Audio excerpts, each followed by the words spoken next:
Coruscant is one of the most iconic planets of Star Wars. It's an entire planet covered in city that's kilometers deep. And it's been that way for thousands of years. So it's got a lot of history, and it has a massive amount of infrastructure, and just millions and millions of people live here and go about their daily lives. When we think about Coruscant, we think about it as metropolis, like the ultimate city.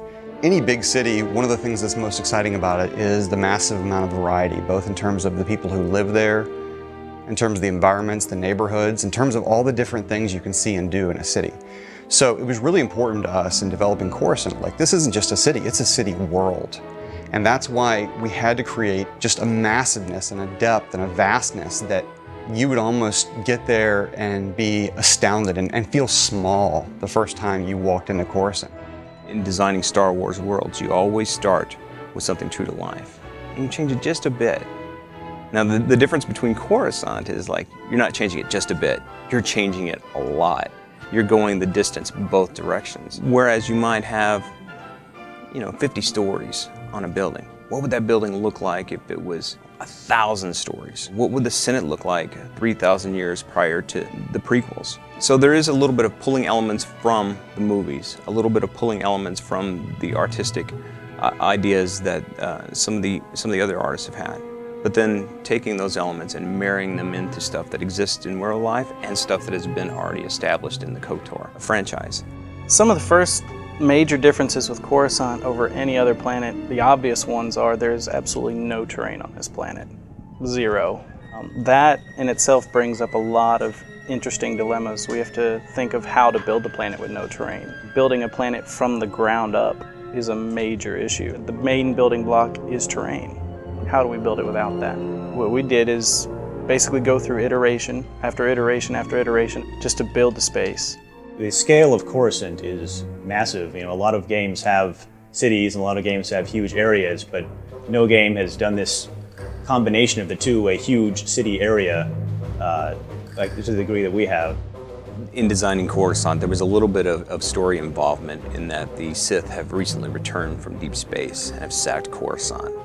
And there are pockets of the city that are still in distress, that are still broken and in shambles, which really lends itself to the story of our game and how much turmoil the galaxy is actually in. The stories that take place on Coruscant really introduce the players to the greater galaxy.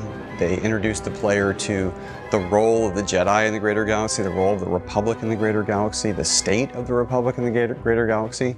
And you're going to get caught up in stories that deal with Republic politics and, backstabbing and maneuvering within the Senate Tower. You might be at the top of the planet where it's seeing the skyline, it's very pretty, you see sunset. As you travel further below the city, you might go down to the first level down and it's a little bit dirtier. There's going to be a little bit more everyday travel. The next step might be to where you're ending up in a mob-ruled area where potentially this planet at one point was bombed. We all know that. Further down, there's going to be complete gang warfare. What we wanted to do was add a little bit of the Coruscant that you hadn't seen yet. What powers these huge buildings, these buildings that stretch, kilometers into the sky? Where's the electrical system? Where's the plumbing? Where's the sewages? The sewage systems. Those kinds of things you've never seen. What lies down in the basements? What does a parking garage look like in the Star Wars universe, especially one for a building this, the size of the entire island of Manhattan?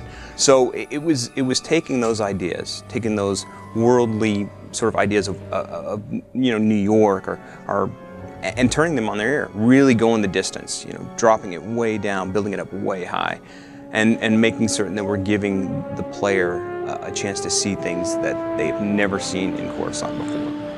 Coruscant is the symbol of all the hope for democracy and civilization in the galaxy. And even though it's got its flaws and it's not perfect in a lot of ways, it's also got its beauty and its integrity in some ways. And there's people there who are trying to live a good life and do the right thing and want to see the galaxy be a safe and peaceful and happy place. So we really took a lot of care to make sure that players get to experience some of that, of course, and get to experience what it is that makes the Republic special, makes it worth fighting for, makes it worth dying for.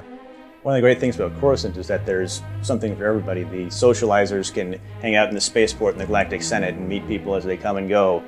The explorers have all the different variety of areas. They can go down into the depths of the works, or they go into the criminal-laden Black Sun district. Well, my favorite area of Coruscant is probably the Senate district, just because it's so impressive and it has that sense of potential. You know, because you're up there and you can see for miles and miles, and you just know that there's going to be so much out there to explore and find.